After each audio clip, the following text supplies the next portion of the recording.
tarde a todos. Estamos iniciando mais um bate-papo astronômico. Essa aqui é uma atividade que é organizada pelo Observatório Astronômico da UFSCar, em conjunto com o Grupo de Astronomia da UFSCar. E é uma atividade que a gente traz para discussão, né, com a participação de convidados, traz discussão sobre temas relacionados à astronomia. E hoje a gente tem como tema astronomia indígena, e a gente tem como convidada a professora Luciana.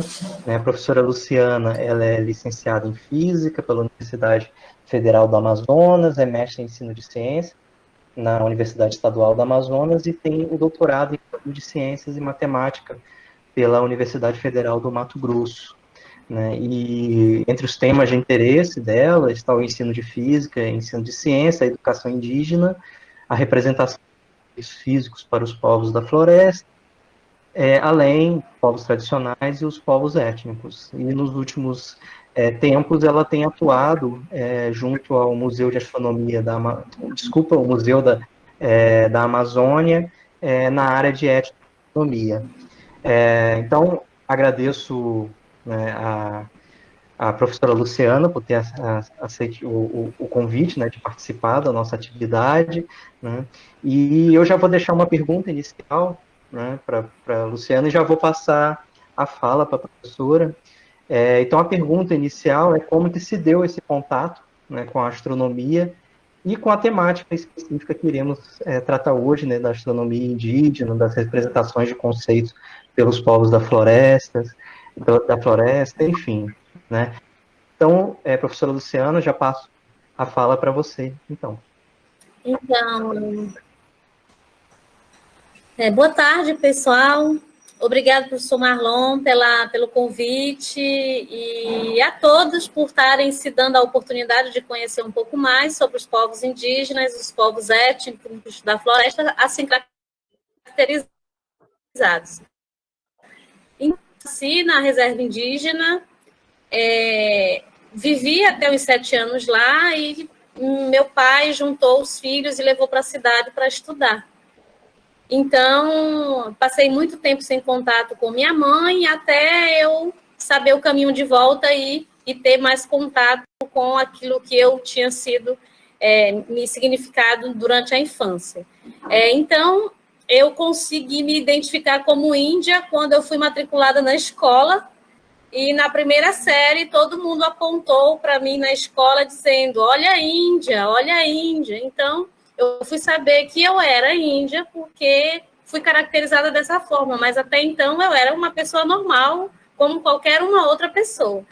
E aí, convivi com isso tudo, fiz a universidade, e durante a graduação, durante ainda o ensino médio, eu tive bons professores de física, e por isso eu me apaixonei pela ciência e falei que queria estudar astronomia na época, né? Mas aí falaram que só podia estudar astronomia se fizesse física, então eu fiz física. E acabou que durante a minha formação toda, eu não encontrei pessoas que pudessem trabalhar nessa área que eu gosto muito, inclusive. Por orientação, por afinidade mesmo, né? E aí, em algum momento, a minha mãe mesmo falou o que eu estudava tanto na cidade, né? Minha filha, o que você estuda tanto na cidade? Aí, eu estudo alguns livros, algumas coisas, porque essa palavra universidade para minha mãe é analfabeta, minha mãe é indígena, mora lá até hoje, então, eu falar o que significa isso para ela era muito complexo naquele momento, né? Então, eu falei assim, eu estudo o céu, estudo coisas desse tipo. E aí eu falei, nossa, como que eu não consigo falar as coisas para minha mãe e vou querer estudar isso, né? Foi aí que começou, em 2007, entre 2007 e 2010, né, essa minha relação de como eu posso falar de física para os indígenas, tanto dos conceitos que representam, como a relação do céu e da terra. Né? Então, por quê? A vivência que ele tem é relacionado entre o céu e a terra, está diretamente ligado a isso. Né? Se vai pescar, se vai caçar, se vai comer, se vai sair, se acorda, se dorme, e o horário que faz tudo. Então, é muito forte isso, é muito presente. E aí foi quando começou os cursos da universidade de formação para professores indígenas, né? E aí começaram a utilizar o livro do Halliday, né, do Tipley, enfim, esses livros que são básicos da física para todas as universidades que eu conheço. Eu falei, não, isso não está na minha cabeça, não está correto isso. A gente precisa de arranjar uma maneira de chegar até eles sem mostrar isso tudo que já está pronto, porque eles também conhecem outras coisas como eu conhecia. Mas eu nunca consegui estudar, aliás, os professores que eu tive não conseguiam fazer essa relação porque a física é daquele jeito e vai ficar daquele jeito mesmo.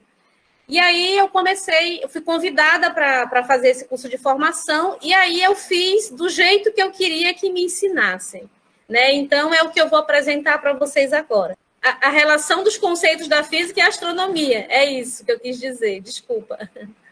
Então, eu posso compartilhar a tela agora? Sim, sim, pode. Fique à vontade. Tá. Então, vendo tudo corretinho? Sim, já aparece aqui. Ok. Já aparece, né?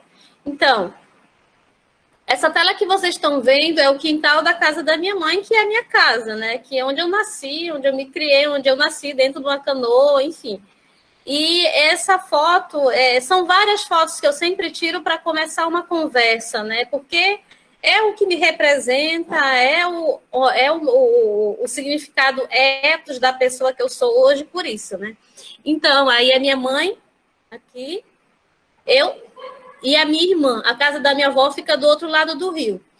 Eu coloco essa foto que é para vocês verem, assim, mais ou menos, como que quando se fala dos povos étnicos, dos povos da floresta, e eu, como uma pessoa também que faço parte disso, mostro para vocês o quanto isso é forte dentro de um grupo, né, de um povo.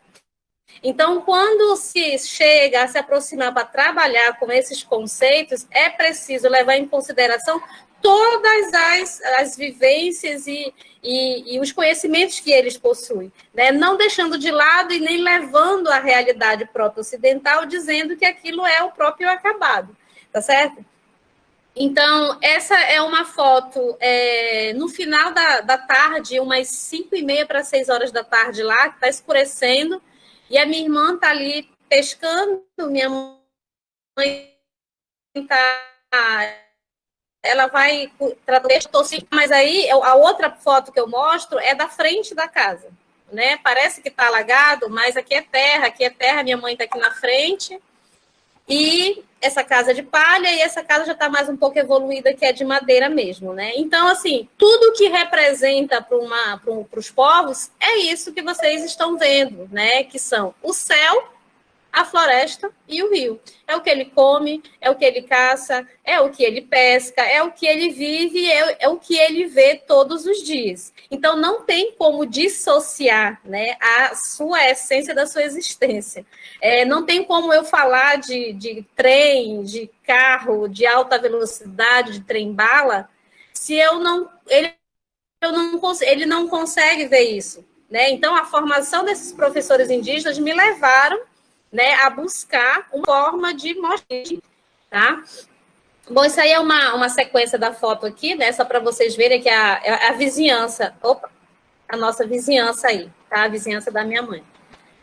Bom, e aí, então, o que acontece, né? Para esses povos, todas as relações que eles possuem entre a natureza significa todos os aparecimentos que mostram no céu, né, é a relação que se faz com o que se vê na Terra. Como, por exemplo, se ele olha o céu hoje, né, e não aparece estrela durante a noite, é certo que de manhã ele não vai poder ir na mata porque vai estar chovendo.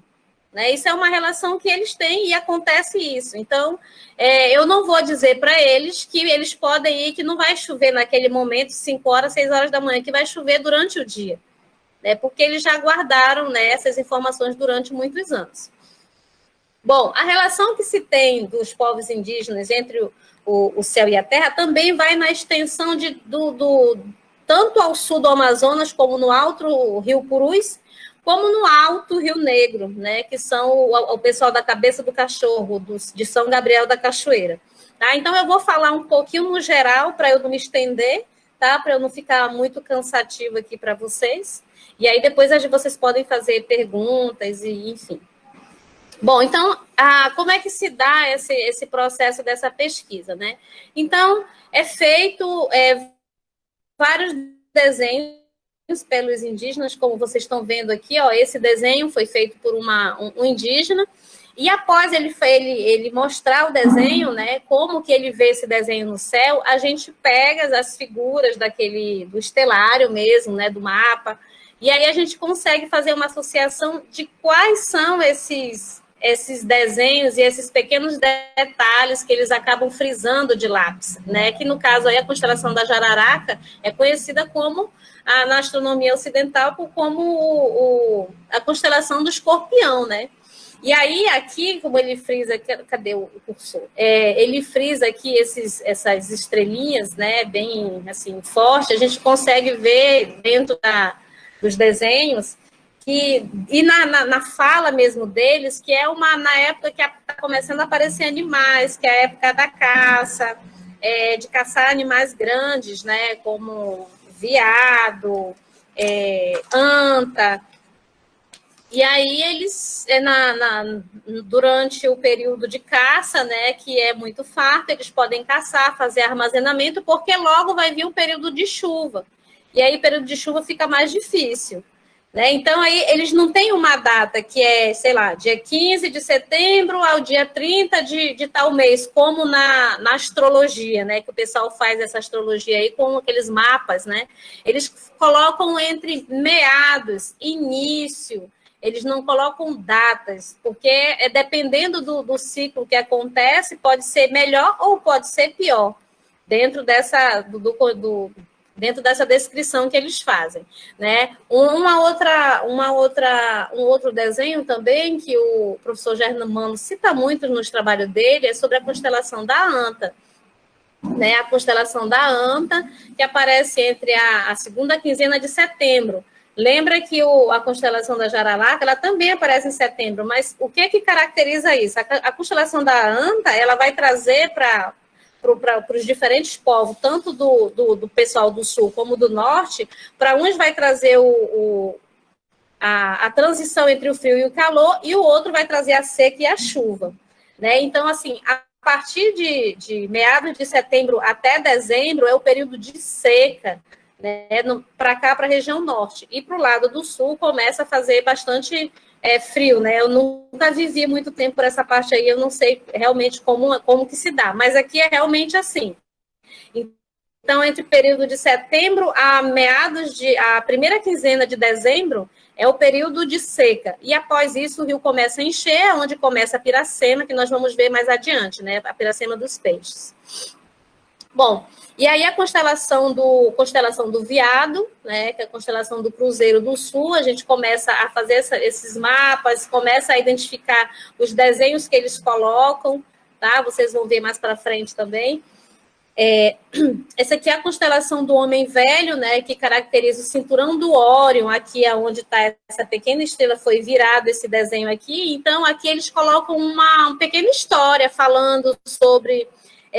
que foi um velho que quis casar com uma moça nova e ela foi proibida, não sei se vocês já ouviram essa história. Então, o velho, ele rouba nessa moça, e nesse roubar, o cacique, ele corta a perna do velho. Então, nesse período de novembro,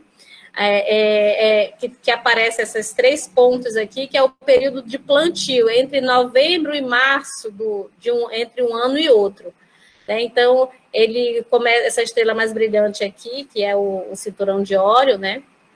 E aí tem uma característica que, inclusive, foi a Anitta que desenhou, uma moça de arte, eu não lembro do lugar que ela foi agora, desenhou para o museu esse desenho aqui, né? Com essa característica aqui de um homem velho ligando todos esses pontos aqui, tá? E aí esse índio sai com um cajado, né? E a mão dele, ó, aponta para aqueles brilhos, né? Que significa as sementes que vão sendo jogadas durante esse período aí que ele virou um deus, né? Ele foi golpeado e virou um deus.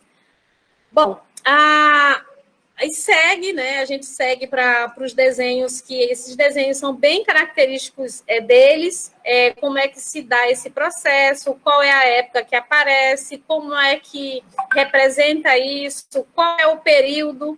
Eu tenho alguma coisa aqui, só um minuto que eu vou fechar aqui.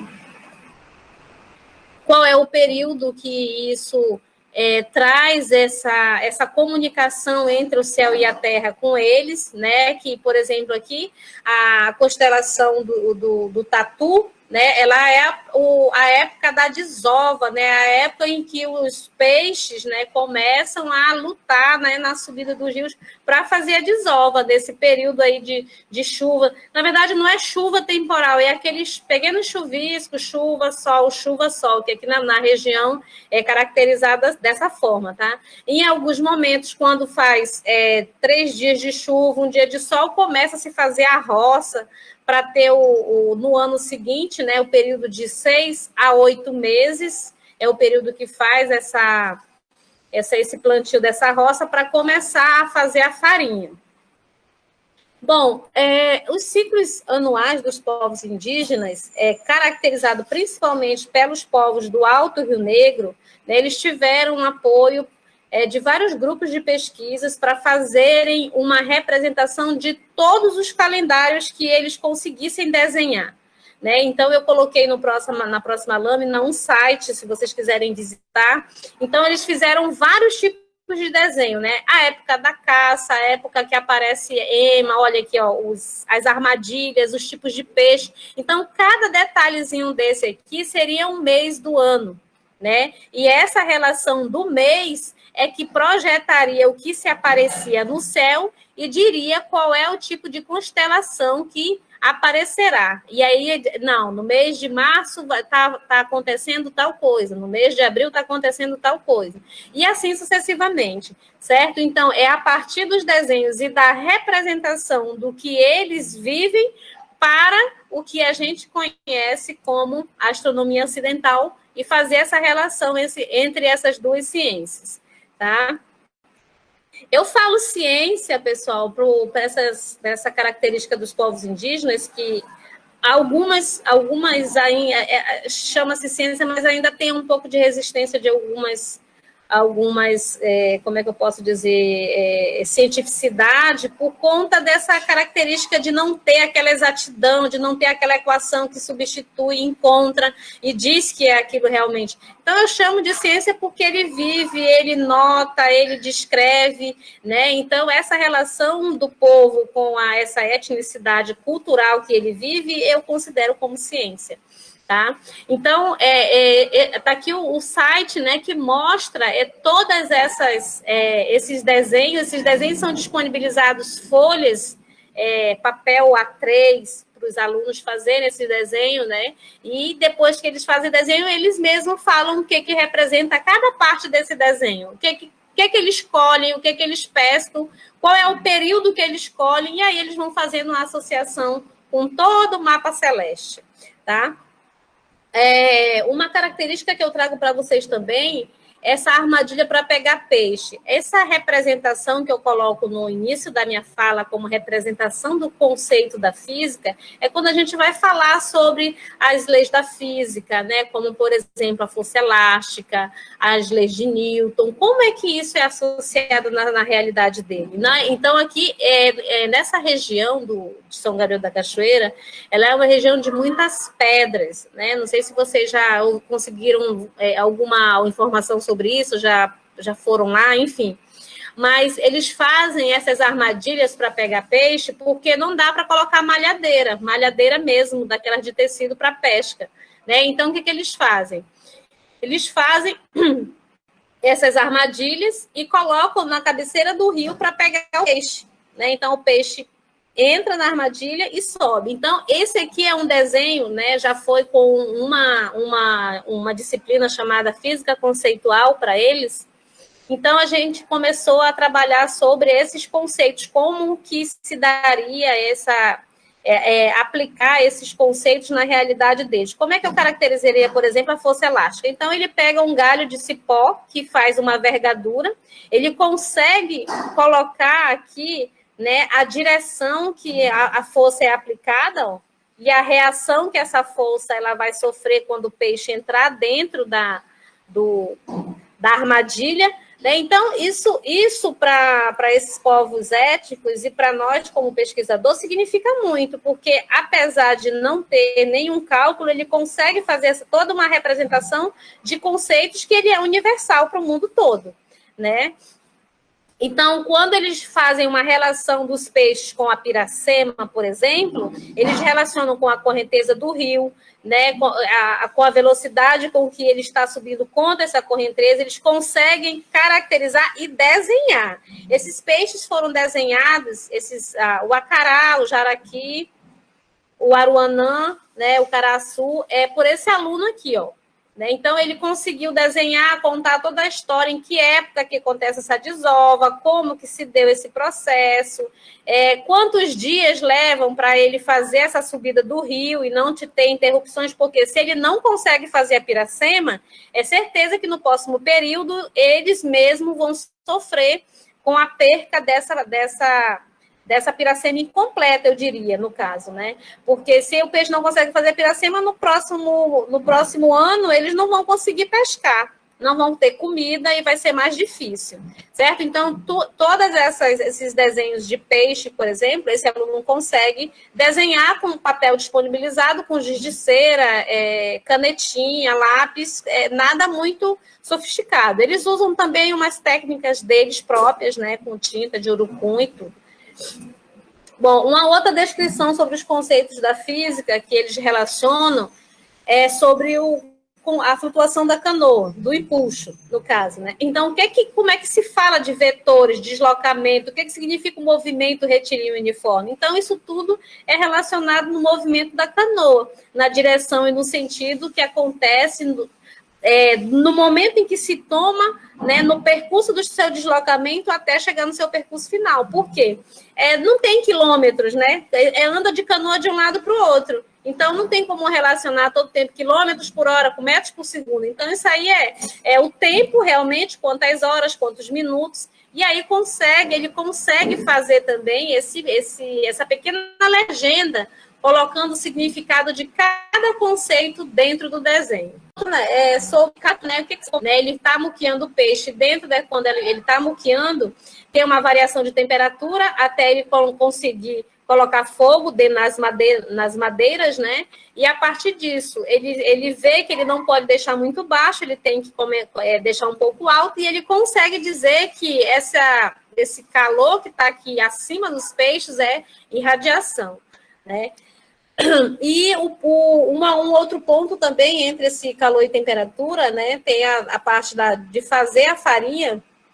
É o momento que ele consegue colocar a massa da farinha no forno, significa que ele conseguiu dar o ponto lá na temperatura até atingir o momento de jogar a massa. Né? Quando ele joga a massa aqui, ele vai colocando a massa de um lado para o outro, que está crua. E para fazer esse resfriamento até a farinha virar grãos, ele começa a lançar para cima as farinhas. Ó, vai lançando, vai resfriando, né? E aí vai virando os grãozinhos, chegando no ponto de grãos, tá?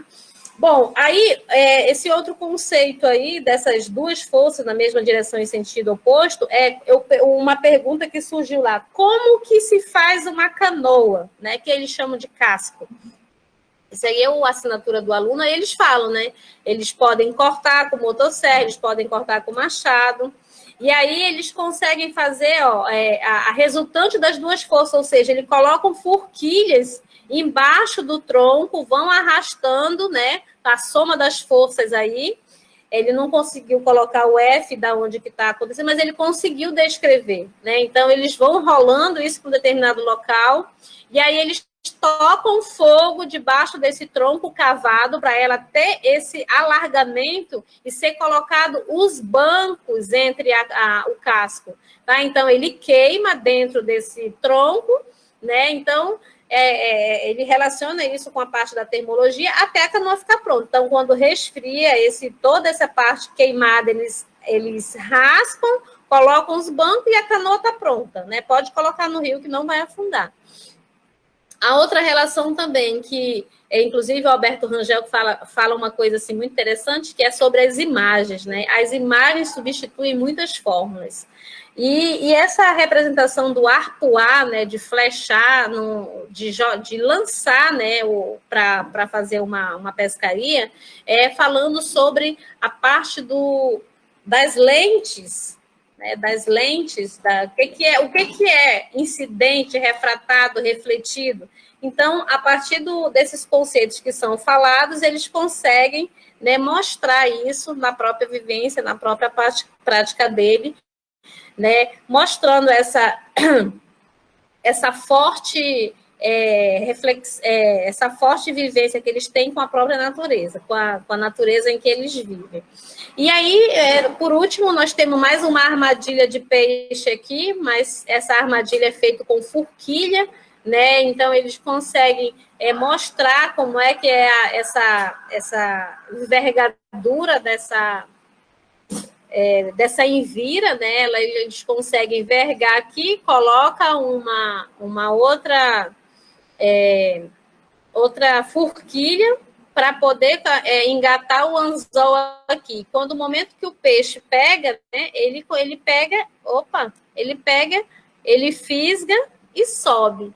Né? Então, ele conseguiu relacionar isso aqui com a terceira lei de Newton e a força de ação e reação dentro dos conceitos básicos dentro das leis de Newton. Bom, eu vou terminar a minha fala aqui, mas eu vou deixar algumas indicações de livros interessantes para quem está aí dentro dessa pesquisa e gostaria de trabalhar com a parte na área de matemática dessas representações, né? Tem essa arte Banil, que fala sobre os tecimentos, né? Os tecimentos dos paneiros, né? Então, cada paneiro desse, possui simetrias, né, diferenciadas, e elas têm significados, cada uma delas. Então, assim, é bem interessante essa arte Banil aqui. Então, esse livro, ela traz todas essas informações sobre como que se dá o processo desse tecimento, né? Tem esse livro também bem interessante sobre os índios antes do Brasil, como é que era esse choque, né, cultural, essa relação. Tem a primeira e a terceira edição desse livro. Tem o Inferno Vejo, do Alberto Rangel, que é um dos que eu indiquei lá dentro das indicações, né, que é toda essa relação da floresta, do povo amazônico, étnico, dessas características que eles carregam, né, dessa condição de existência física, cultural e espiritual entre o homem e a natureza. Tem também esse Rota de Criação e Transformação, que é dos povos indígenas do Alto Rio Negro, né? Então, ele conta essas rotas de transformação, desde quando começou a existir o mundo, como é que começou a existir o mundo, né? O que significa Deus para eles, que é o grande Tupã, né? O grande poderoso. E aí é interessante também essa indicação aí. E tem do Leonardo Boff, que vocês também devem conhecer, que é O Casamento entre o Céu e a Terra, que são vários contos de povos indígenas do Brasil. Tem lá dentro do livro, contando sobre algumas histórias, né, e lendas, e também é interessante de a gente ler e acabar associando também com a realidade que a gente conhece. Não sei se vocês conhecem, esse é bem interessante, da Leila Perrone, sobre 20 luas. Esse livro é maravilhoso, é sobre um romance de um francês que chegou, né, nas terras de Santa Catarina, e se perdeu da rota em que ele estava. Ele ganhou o prêmio Jabuti, né, nesse ano aí, e aí ele leva um indígena na época, eu esqueci o nome da etnia, e fala para os familiares que ele vai devolver o filho depois de passar 20 luas, né? Então, assim, é uma história muito interessante, porque depois o menino não volta, né? E aí ele não volta, não. Aliás, a família não entrega, mas o menino volta para procurar a origem dele, né? Então, não sei se tem para vender, mas ele é bem interessante também. E tem também da professora Daisy, da Universidade Federal do Amazonas, sobre esses 2 anos entre os indígenas. Muito interessante esse livro, que relata sobre a história do Teodoro, eu esqueci o sobrenome dele aqui, mas é que ele vai fazer uma pesquisa, né, entre os indígenas, e o que acontece é que quando ele pergunta para os indígenas, né, depois de ele passar algum tempo lá, como que por onde ele começaria, né, que ele queria fazer tudo que os indígenas estavam fazendo na tribo, e aí os indígenas colocam ele, no caso, para viver junto com as crianças, ou seja, no conhecimento que ele tinha, ele não poderia viver ainda com os adultos, ele teria que passar por todo o processo do conhecimento das crianças até chegar na vida adulta, que ele não conhecia nada, né? Então, se divide em 2 partes esse livro, tá? Em 1903, que trata uma outra coisa, e aí chega nessa outra parte de 1905. Bom, as minhas referências que eu usei aí uso, né, que eu leio muito essas indicações também, principalmente o professor Germano, né, que trabalha com essa etnoastronomia muito de perto, há muito tempo. A gente trabalhou aqui no museu também. E uma indicação possivelmente de ciência e etnoastronomia, né? Porque já existe a etnomatemática, a etnoastronomia, a etnobiologia, e para a física, o que seria essa representação da física? É etnofísica? É etnociência? Né? Então, essa parte da etnicidade, das representações dos conceitos da física, ainda não tem nada publicado. Terá, possivelmente, porque eu estou com muito trabalho para ser colocado, mas precisa de tempo para fazer isso, e precisa separar esses desenhos que estão sendo feitos para poder colocar por blocos, não sei como se fazer isso. Mas aí, assim como vocês vão fazer perguntas, eu também vou deixar a pergunta para vocês. Né? O que seria essa física com índios, essa representação de física com índios? É etnofísica, etnociência? Que nome vocês dariam? Muito obrigado, professor. Boa tarde. Podemos começar a nossa conversa. Perfeito. Muito obrigado pela apresentação, Luciana. Bom, eu vou passar a fala aqui para o professor Rafael Santarelli, né, que ele foi registrando aqui as perguntas que foram sendo feitas ao longo da apresentação, e aí eu já passo para ele e ele vai trazer. Olá, professora. Muito obrigado pelas palavras e pela palestra. Tem já várias perguntas que foram surgindo. A primeira pergunta é do Dari Onofre. Ele pergunta: pela extensão de nosso território e diversidade de etnias, conseguimos verificar diferentes visões da astronomia indígena? Sim, essas diferentes visões estão exatamente nesses norte e sul do Brasil.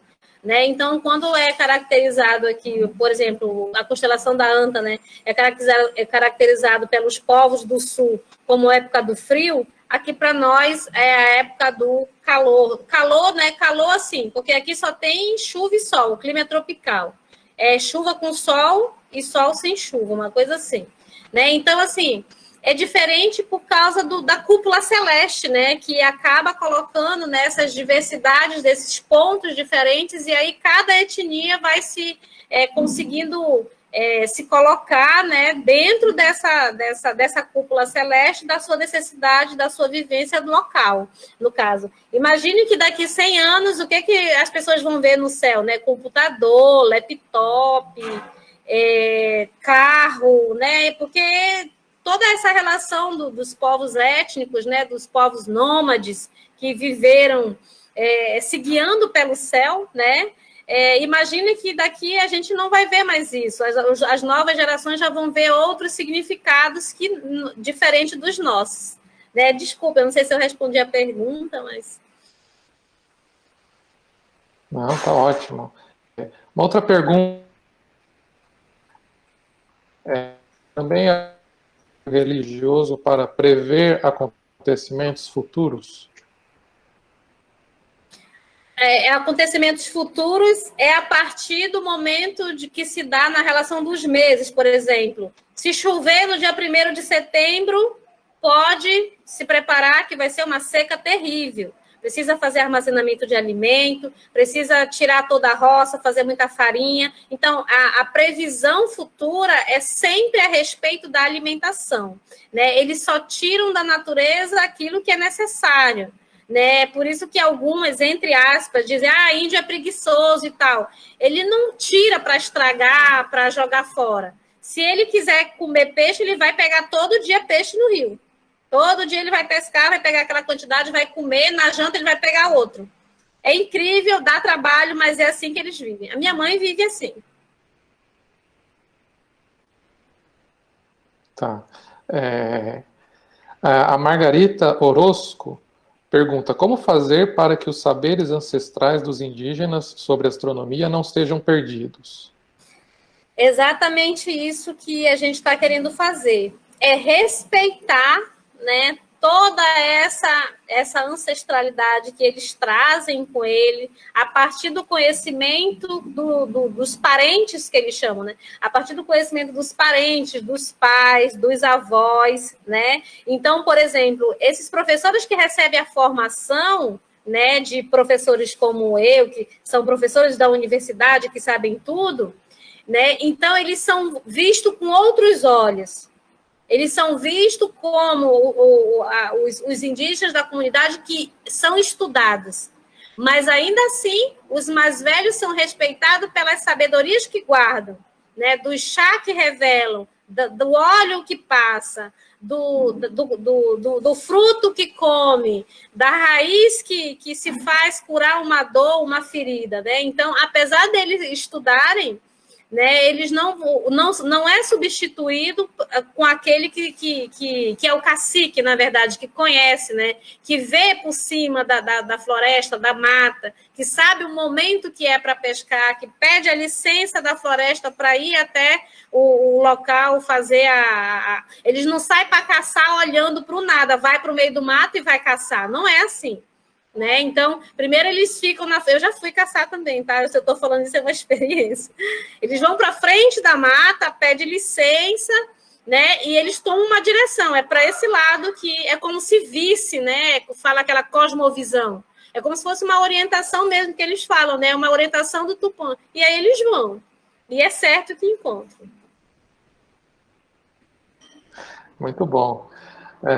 A Luísa de Aguiar Alberto, ela pergunta, como a população brasileira pode demonstrar apreço, respeito e colaboração para a conservação da cultura indígena e sua astronomia? Só o início que eu não peguei, que deu uma cortada aqui.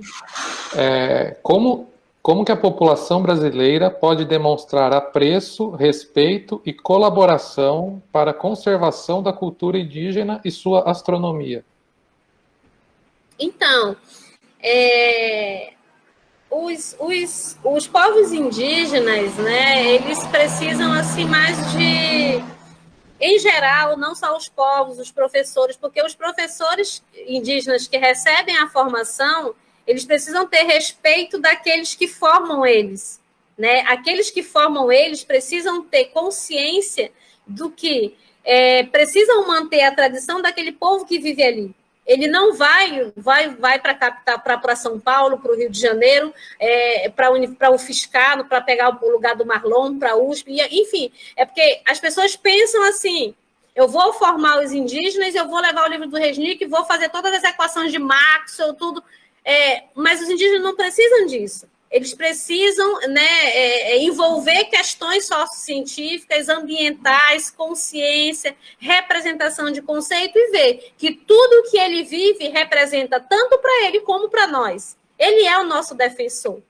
Né? Então, ele estando lá na floresta, mantendo a tradição dele, ele está mantendo ele e mantendo a gente de uma certa forma, né? Então, é dessa forma que os povos, né, os povos étnicos precisam ser mantidos, e nós, brancos, que eu sou também, né, misturada, né, branca, nós, brancos, precisam ter essa consciência dessa formação, né? Manter esse diálogo, né, para que futuramente isso não se perca, né? Eu não moro lá hoje, mas sempre que eu posso, eu estou lá, minha raiz é de lá, né? E é isso, né? É uma ligação muito forte. E hoje, minha mãe não entende o que é mestrado, o que é doutorado, e ela simplesmente pergunta: você já está remando melhor? Você está pegando essa mandioca, tem que deixar de molho 3 dias, 2 dias não dá, porque fica amarga. Então, assim, eu não vou dizer para ela que essa formação científica que eu tenho é importante, porque para ela não tem relação nenhuma se eu não conseguir sobreviver 3 dias no local, certo? Então, é dessa forma, né? Muito respeito, né, com essa relação com a formação dos povos indígenas, dos professores. Tá certo, muito bem. O Cristiano Trucá, ele comenta: boa tarde, sou indígena do povo Trucá de Pernambuco, graduando de licenciatura em Física pelo Instituto Federal de Pernambuco. Ele fala que quer trabalhar com astronomia do povo indígena dele, inclusive o TCC, quer fazer sobre os conhecimentos astronômicos do meu povo, ele fala, né? Qual a orientação que você me daria para iniciar e introduzir a astronomia no meu povo? A primeira coisa, você tem que se mudar para lá, passar um período lá e ouvir as histórias dos mais velhos. É eles que carregam o conhecimento local, né? E a partir disso você começa a fazer oficinas dos próprios mais velhos da comunidade com os mais novos, né? E aí você vai ver qual as diferentes formas que são contadas.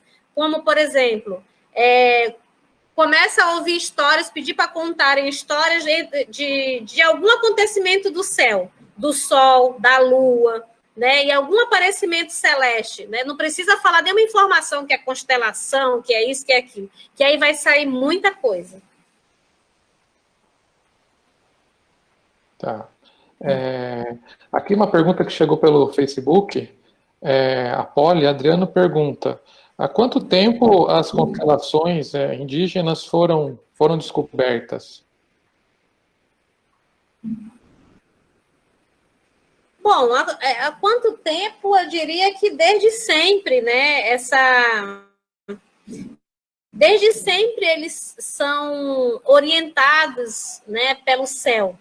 Né? Essa ligação é muito forte, mas assim, pesquisas começaram a surgir, né, há alguns anos atrás, já principalmente pelo Germano Bruno e outros, que já conseguiam dizer que eles tinham uma ligação direta com os corpos celestes, né? Não é novo isso aí já vem muito tempo querendo ser mapeado, querendo ser mostrado, porque como eles têm vários acontecimentos e ligam isso diretamente ao céu, então como conseguir relacionar caça, pesca, plantio, colheita dentro de um calendário? Porque a gente está com aquele calendário ocidental aqui na cabeça, janeiro, fevereiro, março, abril, maio, junho, julho, e a gente não consegue perceber que dentro de um único mês pode ter vários acontecimentos de caça, pesca, colheita. Né? A gente só quer receber na nossa cabeça, no nosso calendário, a gente só quer saber do final do mês se o salário vai dar para pagar as contas. E lá não. Né? Então, como colocar isso tudo dentro de um calendário de um povo, de povos étnicos variados? Imagine que são mais de 20 mil povos diferentes, 20 mil povos diferentes, dentro da extensão do Alto Rio Negro, Baixo Rio Negro. Né? E aí se falam para mais de 30 línguas. Tem povos comunidade que fala 5 línguas. Então, assim, é um trabalho bem difícil, mas eu acredito que devagarzinho e sempre vai ser conseguido consolidar isso. Mas não é de agora, não, é que está sendo essa pesquisa, viu? Uma outra pergunta do Facebook também, o Leandro Colim, ele pergunta: os indígenas se alimentam do que na Piracema? Bom, na Piracema, a Piracema, quando ela está acontecendo, por exemplo, agora, nesse mês de setembro, né? Agora tem que muito cará, caraçu, pacu, sardinha, né? Então, os outros peixes, né? Tambaqui, pirarucu, já fizeram a parte deles lá, eles vão descer depois, né? Então, esses pequenininhos agora que estão na época da seca, né, eles ficam engatados entre as galhadas que chamam, né, paus secos que o rio vai secando, eles ficam presos, então eles vão lá e é a época que come esse. Então, eles não ficam sem comer, né? Mas aí come outro tipo de ave, né? Mutum, garça, e assim, vai revezando, né? Tem muito tucumã, muita pupunha, muito najá, uxi, aí vai comendo muita fruta também. Não tem uva, não tem maçã, não tem nada disso, mas outra diversidade de frutas tem. Muito bem. A Jaqueline Henriques pergunta: como relaciona a linguagem informal, que é a não ciência, com a linguagem formal, que é a ciência? Então, no exemplo da física, a física ela é universal, as leis de Newton, todas as equações, ela é universal para o mundo todo, né? Então, o que vocês estudaram de física aí é o que eu estudei na universidade, é o que o pessoal da Suíça, de todo lugar do mundo, estuda. Mas as abordagens, né? As abordagens que se coloca dentro dessa linguagem, para ela não se tornar aquela única e acabada, que é o diferencial para eles, né? Então, eu não vou dizer que eu sou a melhor, que eu consegui fazer isso, mas que foi através de muitas viagens, muitas noites na canoa, com muitos jacarés ao meu redor, para chegar nas comunidades, para chegar nos locais, e perceber isso, essa essência, esse pouquinho diferente, né? Porque quem teve contato comigo, o professor indígena que teve contato comigo, ele é um professor diferente hoje para a comunidade dele, né? Porque as equações, sim, as leis da física, sim, elas são universais, mas as abordagens que se dá entre o conceito formal e o informal é valorizar aquilo que ele sabe. Então, quando você consegue entrelaçar essa complexidade do Edgar Morin aí, essa complexidade dentro dessa etnicidade, né, cultural, entre o que eu sei e o que eu relaciono, é que vai fazer a diferença aí no aprendizado. Tá? Muito bem. O Dari Onofre pergunta: para comunidades indígenas, existe o conceito de ano? E ele é analisado pela observação astronômica? Bom, o conceito de ano mesmo, assim, ano tal, assim, não tem muito significado o ano, 2020, 2021, assim, para a gente colocar no cheque, né? Meu Deus, que ano é esse, tal. É muito significado meses, é o que vai acontecer, se vai ter comida, se vai ter como ele... sei lá, se deslocar, vai pegar castanha no local ou outro, que viaja 6 horas. Então, a relação de anos, assim, não é muito forte como nós colocamos aqui. Vamos mudar o ano de 2020 para 2021, né? Então, o que eu percebo, né, não só lá na região dos Torá, mas ali dos Muturucus, dos Pirahã, dos Parintintins, dos Tahiri, na extensão assim de 6 horas mais ou menos de viagem, a gente consegue fazer essa percepção, né? E mais uns 5 dias de viagem subindo o rio para São Gabriel. Então, assim, relação de ano mesmo, né? Uma mudança de um tempo para o outro, como se um ano tivesse acabado e vai começar outro ano, não é muito assim. É mais ligação entre os meses, né? Entre os acontecimentos de um mês para o outro. Tá. Ele complementou aqui a pergunta, ele falou ano como idade das pessoas. As pessoas têm essa questão. Tá, idade das pessoas. Bom, também não muito, porque A minha mãe foi registrada com 7 anos de idade, porque passava uma embarcação na época, segundo ela disse que já tinha, tipo, 12 anos, o meu avô também. Então, começaram a fazer esses registros, né, que a gente chama assim, registro do branco, registro do índio, que é o RANI, né? Então, assim, tinha o RANI, mas como não é válido para os atendimentos do branco, então eu tenho RANI, mas eu não uso na cidade porque para que eu vou usar minha identidade indígena, né? Agora que estão usando para algumas coisas. Mas, e quem é hoje indígena e tem seu RANI, tem alguns benefícios na universidade, porque na minha época não tinha. Mas, assim, ano mesmo fazer aquele negócio de aniversário, né? Parabéns, assim, é isso? Não muito, porque o que se considera muito é o que a pessoa conhece, né? Se a pessoa conhece muito, sabe muito, então ela é uma idosa lá do local tal que vai ser muito visitada porque ela conhece muito sobre uma determinada coisa, né? É parteira, faz parte de gênios, faz parte de tudo quanto é jeito lá, sabe muitos chás, então conhece muito, então ela vive muitos anos, né? Não pergunta, tem 100 anos, 200 anos? Não. Ela vive ali e ali ela vai ficar e ninguém, né? Morreu o fulano. Poxa, mas o fulano já tinha 100 anos. Não, a pessoa fica triste porque a sabedoria que estava com ela foi junto e vai ter que ter outro para assumir ali, né? O legado. É mais ou menos como se fosse isso. Tá? Então, quanto mais a pessoa sabe, eu diria que esses anos ela carrega em sabedoria. Não o número mesmo, né? 30, 40, 50 anos. Certo. Mais perguntas. A Isis Zurita pergunta: por que ainda há resistência em reconhecer o que é feito pelos povos indígenas como ciência? Eles fazem uso do mais puro método científico. Pois é, né? Eu também quero saber por que o povo ainda não aceita, não. Inclusive, eu querendo fazer minhas pesquisas na época lá do doutorado, na época, não, negócio de índio não, porque isso aí dá muito trabalho, isso aí não é ciência ainda. Ainda tem resistência de todas as partes. Então, somos nós, né? Eu, você, os nossos colegas aí, o Rafael, o Marlon, que precisamos mudar isso. Né? Então, quando eu decidi fazer doutorado, e eu falei, quando eu fizer doutorado, eu vou fazer a pesquisa que eu quiser, e vai ser com indígenas. Então, eu não fiz doutorado simplesmente para ter essa carta que a gente ganha, mas sim para poder dizer, não, eu posso pesquisar agora o que eu quero, ninguém vai mais me barrar nisso, porque eu posso andar com as minhas próprias pernas. Foi mais ou menos essa resposta que eu quis dar para mim mesma.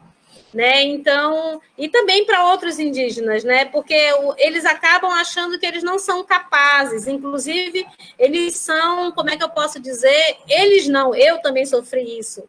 É como se o processo cognitivo deles fosse diferente de outra pessoa. Isso não é verdade. Né? O que é diferente a gente não estuda integral, a gente não estuda derivadas no ensino médio. E aí vocês têm isso na escola técnica. E aí, quando a gente entra na universidade e diz que não sabe essas técnicas de matemática, então a gente tem um processo cognitivo mais lento. É caracterizado por isso, mas eu estou à prova disso, que não é verdade. Claro. Mais perguntas. A Naires Reis, ela escreve: existe literatura do povo do indígena antes da colonização que relate a evolução da astronomia sem influência dos colonizadores? Pois me incomoda bastante a história das escolas ser retratada no Brasil como se começasse apenas com a vinda dos europeus. Uhum. Olha, tem alguns poucos relatos, né, sobre essa caracterização, mas tem umas das literaturas que a gente usa bastante, e é do Cláudio Deveville. Você conhece? Alguém conhece aí? Já ouviu falar? Então, ele relata muitas coisas. Eu coloquei aí o nome dele no chat, que ele tem vários relatos de várias fases, assim, do que acontece, né, dessa cosmovisão dos povos indígenas, como eles se relacionam, como eles são punidos por isso, né? De dizer que, por exemplo, em eclipse, que a lua tá chorando, tá sangrando, e aí eles acham que isso é macumba, né? Então, assim, ele tem vários livros deles, assim, que faz vários relatos bem interessantes. Tem em francês, né? E algumas traduções aí, mas eu recomendo pegar o livro mesmo da fonte. É isso. Naires, pois não, Naires. Isso.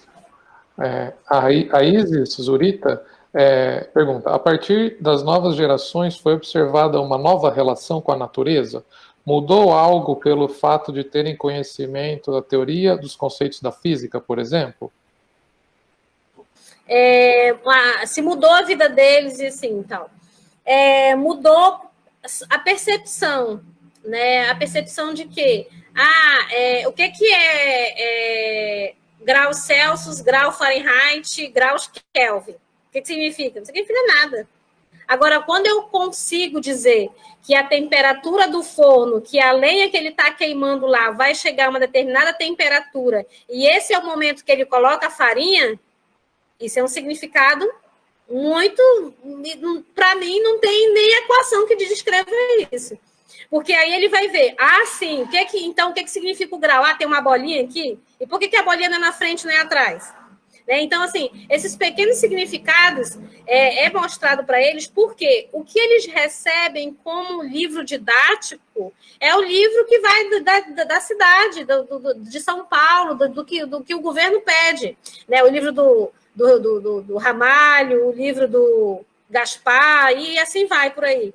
Então, tudo bem, que é nacional, né, o livro didático para todos, mas eu sempre falo, para os povos indígenas precisa ser especial, não é diferente, é contextualizado. Então, é essa preocupação que a gente está fazendo essa pesquisa, desenvolvendo esse material, que futuramente a gente quer fazer 3 edições de livro, né? Sobre representação de conceitos de Física 1, de Física 2, de Física 3, mas não com esse nome tradicional, né?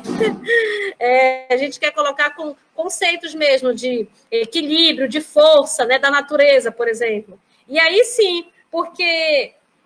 Tem uma situação para falar para vocês aqui, eu não vou me estender muito, mas assim que foi uma das coisas que significou muito para mim. Quando eu ainda estava na universidade, eu tinha uns 19 anos que eu fui visitar minha mãe, tinha uma ONG que levou data show, levou imagens para os indígenas assistirem. E ficou um local, uma oca lá, cheia de gente. E precisam ver a educação desse pessoal, desse povo, silêncio total. E eu também lá, que eu fui ver qual era a novidade.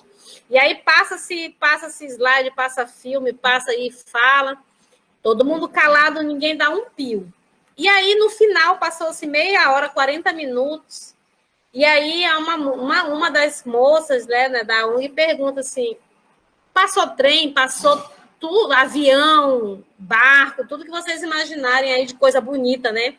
E aí perguntaram deles assim, qual daqueles elementos tinha significado para ele?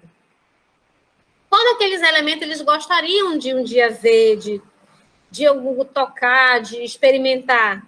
Aí todo mundo calado, aí teve um que levantou o dedo e falou assim, eu vi uma galinha. Mas uma galinha, hein? Já volta. Mas uma galinha, né? Voltou. No canto do outdoor que passava um caminhão, tinha uma foto de uma galinha. Ou seja, aquilo não significou nada para eles. Nada. E eu falei, cara, é exatamente isso que eu estou fazendo. Não significa nada para eles eu falar de equações de física, se eles não vivem isso, né? Então, a verdade, o objetivo maior da pesquisa não é desmitificar física nenhuma, que isso aí não existe pronto. É preciso contextualizar para a realidade deles, né? Na realidade que eles vivem. Então, é isso. Muito bom. O Luiz Roberto pergunta... Existe, e como é o uso das tecnologias pelos professores no ensino indígena? Pois é. Como se não tem energia? As metodologias ativas que nós utilizamos aqui, né, ensino híbrido, estações por rotações e outras, pesquisa, metodologia por projeto, interspecies pelo Mazur, pessoalmente que trabalha com a física. Pessoal, é muito lindo, mas ainda não para as comunidades indígenas. Porque aonde eu atuo, aonde eu fico, aonde eu pesquiso, Maués, Lábrea, Novo Aripuanã, Borba, São Gabriel da Cachoeira, Manicoré, não tem energia, imagina a internet. Né? Algumas comunidades têm energia, mas não tem internet, é diferente, certo? Na minha mãe não tem energia, tem um motor de luz. E como faz muito barulho, é ligado só 1 hora por dia para ela tomar um copo de água gelada, só, mais nada. Então, assim, essa relação das tecnologias com a realidade indígena precisa ser repensada. Ela pode ser trabalhada, mas ela precisa ser disponibilizada na comunidade. Mas como? Não é impossível, mas é preciso dar condições para isso. Né? Como eu coloquei aqui, não sei se vocês viram, aqui, por exemplo, aqui em cima, vocês estão vendo essa tela? Sim, sim. A tela, estão vendo? Então, aqui para cima é uma escola, uma escolinha. Essa escola só tem teto.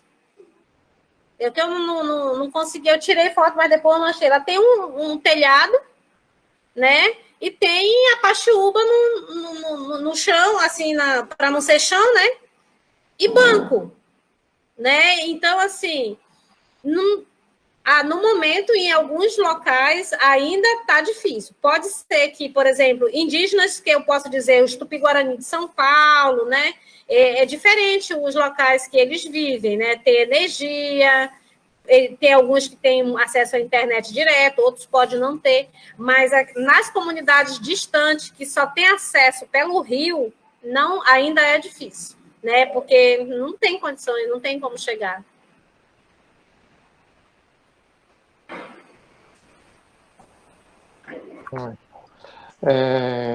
A Maribel Henriques pergunta: qual é o aporte que esse tipo de pesquisa aporta ao campo da física e ao ensino da ciência? Como? Entendi. Ela quer saber, acho, qual que é a relação que o tipo de pesquisa que você faz com os indígenas se relaciona com o campo da física e com o ensino da ciência. Ah, tá. Então, a ideia é mostrar trabalhar com essa representação e mostrar, né, isso dentro do ensino de física, para os próprios professores, dando ideia para os próprios professores da rede pública e privada, fazer essa relação também com alunos deles. Né? Por exemplo, se eu falo de pêndulo aqui na sala de aula de Manaus, lá eu não vou falar de pêndulo, eu vou pendurar uma envira, lá tem cipó, eles se balançam e jogam no rio. Então, aquilo ali é um pêndulo também. Né? Então, mostrar essas diferentes realidades, como eu falei, que a física era universal, o conceito de pêndulo vai ser igual para ambos campos, ambas relações diferentes, né? E elas podem ser aplicadas. Então, a ideia é essa, é fazer essa pesquisa e trazer essa nova, como é que eu posso dizer, a relação mesmo para o professor da rede pública ter mais ideias, né? Tem várias coisas na internet, mas quando você dá o primeiro passo para fazer, né? Colocar a mão na massa, mostrar para o aluno lá, montar o negócio, aí já começa a ter outras ideias, né? Então, a ideia é essa mesmo, tá?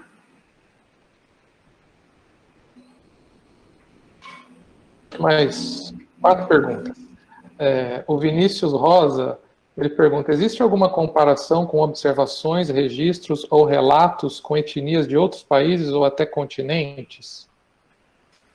Então, eu comecei a fazer uma relação, né, inclusive uma visita que eu fiz no México ainda, em 2017, Só que acabou que eu perdi meu telefone na viagem e acabou os contatos. Então, eu comecei a fazer essa conexão, né, essa investigação que eu queria trabalhar, na verdade, com essa relação da astronomia mesmo, né, com os maias e tudo.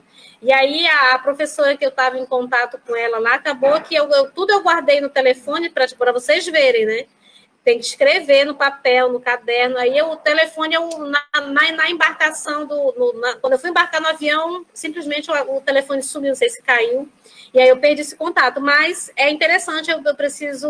Eu não, né? Nós precisamos fazer isso, né? Essa relação com outros povos de outras etnias fora do Brasil. Certo. O Dario Onofre pergunta: a professora já expôs para as tribos a visão de outros povos sobre a astronomia e qual foi a reação dele? Bom, já falei, por exemplo, sobre a constelação da Anta, né? Só que é interessante as perguntas, né? Eles perguntaram assim: o que é frio? Bom, frio, o que é frio? Porque assim, inicia o frio a época do frio na região sul do Brasil, e aqui a gente está no calorão. Aqui, por exemplo, está 42 graus, mais ou menos. E aí eles perguntam, né, o que é o frio? Como é que a pessoa fica com frio? Que elas têm que usar aquelas roupas. Então, essa sensação de frio, eles não sabem, porque nunca viveram isso, né?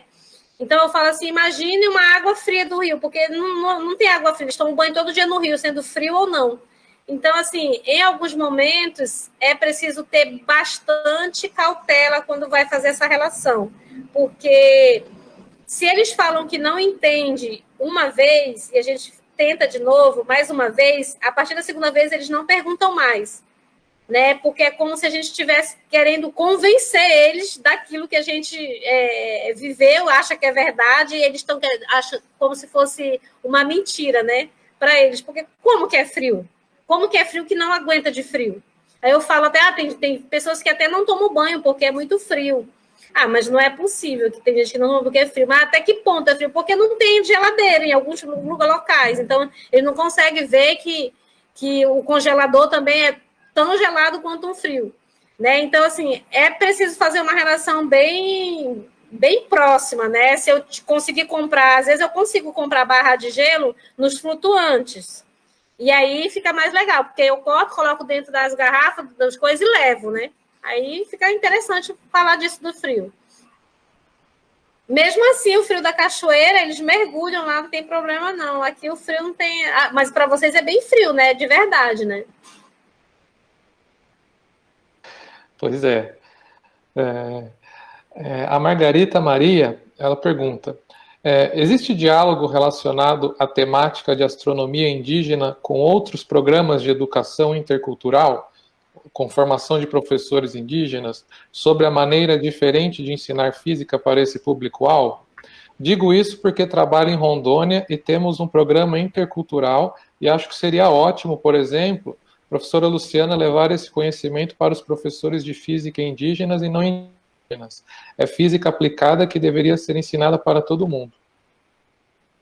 Pois é, né? Então, pode passar meu contato, meu e-mail, tá? Eu já fiz vários cursos de formação para pedagogia intercultural, para o curso intercultural indígena, para o curso de licenciatura em física para 23 indígenas de São Gabriel da Cachoeira, só tinha duas indígenas, também conseguiram. E assim, foi maravilhoso, gente, assim, foi cansativo. Nossa, eu quase achava que não ia chegar nunca mais, foi 8 dias de barco, tá? Barco, assim, na rede, aquele negócio. Mas, assim, quando a gente recebe esse resultado, eu acredito assim, poxa, é mais uma aventura e valeu a pena, né? Então, seria interessante, eu posso, sim, entrar em contato com o pessoal de Rondônia, e eu tenho uma irmã que mora em Rondônia, inclusive, essa que está pescando ali. E aí, a gente pode estender esse bate-papo para a formação de professores de vocês, sim, com certeza. Muito bem. A gente passa depois o contato aí entre vocês. E para finalizar, a pergunta da Aires Reis, a astronomia indígena era apenas para plantio e verificação climática ou também para navegação? Existe histórico dos indígenas em navegação intercontinental? Olha, existe histórico do pessoal da região do Pará, né, que até hoje ninguém sabe como é que um povo foi parar numa região lá, mas histórico de navegação só quando eles foram levados, né? Eles levavam eram levados como escravos, alguma coisa desse tipo, mas eles não são nômades, pelo menos aqui na região norte. Eles ficam ali naquela região, né? Crescem, nascem, se reproduzem e morrem ali. Salvo como, assim, alguma coisa acontece. Como, por exemplo, eu tenho 10 irmãos. E aí, quando meu pai viu aquela população toda ali, cara, tem que levar para a cidade. Então, eu acho que foi isso. Então, meu pai leva a gente para a cidade, né? Segundo ele, para educar, né? E aí a gente fica esse tempo longe da minha família, da minha mãe, no caso, porque se fosse visita constante, dizendo ele que acreditaria que a gente não conseguiria ficar na cidade, né? Porque no momento que a gente fica na cidade, a gente sofre muito, né? Com falta, com adaptação, com a fala mesmo, né? Falando outra língua, tive que fazer curso de português separado para poder entrar na escola. Enfim, assim, mas eu não conheço ainda esse histórico de navegação dos indígenas, né? Eu só conheço através dessas explorações, né? Explorações de escravos mesmo, de levando de um local para o outro para trabalhar, para abrir mata. Mas fora isso, eu ainda não conheço. Possa ser que isso é uma novidade, né? Eu posso também estar estudando isso aí com você. Muito bem, professora. Acabaram as perguntas. Gostaria de agradecer, né, novamente, em nome do grupo aqui de astronomia, pela sua palestra, né, pela sua presença aqui hoje, respondendo as perguntas. E gostaria de passar a palavra para o professor Marlon de novo, para ele fazer o encerramento. Né? Obrigada. Vamos lá. Bom, perfeito. Bom, então eu reforço aí o agradecimento, né? Muito obrigado, Luciano, por ter vindo aqui virtualmente, né, participar do bate-papo. Foi bem legal, né? Colocar em discussão essa dimensão cultural, né, da ciência, né, dos povos indígenas. Bom, eu passo a palavra agora para você, Luciana, se você quiser fazer uma fala final, um fechamento, né, fique à vontade. Então, muito obrigado aos participantes que estão aqui nesse momento, nessa 1 hora aqui de bate-papo. Rafael, Marlon, muito obrigado. Né? Nós somos isso, né? Essa diversidade, esse envolvimento cultural que nós temos nesse centro social hoje, né? Então, assim, eu acredito que será bem difícil colocar isso na vivência dos indígenas, né? Porque o aprendizado dos indígenas é no contato, é no toque, é na relação, né? Então, eu recebi uma carta, inclusive, já da minha mãe. Minha mãe manda escrever carta, e eu também mando carta daqui. A cada verso da carta é R$5 para ler lá, tá? Então, esse serviço aí, se vocês estiverem disponível... Então, ela diz que está bem difícil lá, ela não quer que a gente apareça lá tão cedo, porque eles estão com bastante medo, né? E na região que eles estão ainda não foi contaminado, né? Ela fala assim, contaminado, mas que é bem preocupante. E aí eu trago isso para a realidade do sistema educacional indígena, né? Porque... como eles aprendem nesse corpo a corpo, nesse toque, né? Não precisa lá, não tem sinal, tocar o sinal para trocar o horário, né? Se eles estiverem ali com a mãe fazendo farinha ou pescando, eles não querem fazer aqui, já vão fazer outra coisa, né? Então, o aprendizado, ele não é interrompido, ele é constante, né? Ele é um processo. E aí, com esse negócio aí não sei como será, ainda não posso, né, nem me arriscar a dar uma palavra sobre isso, mas eu agradeço a oportunidade de estar falando aqui com vocês e, quem sabe, uma outra oportunidade nos conheceremos, né, de sair do mundo virtual. E vocês também estão convidados, né, quem sabe um dia aparecer aqui em Manaus. Perfeito, muito obrigado. Obrigada. Bom,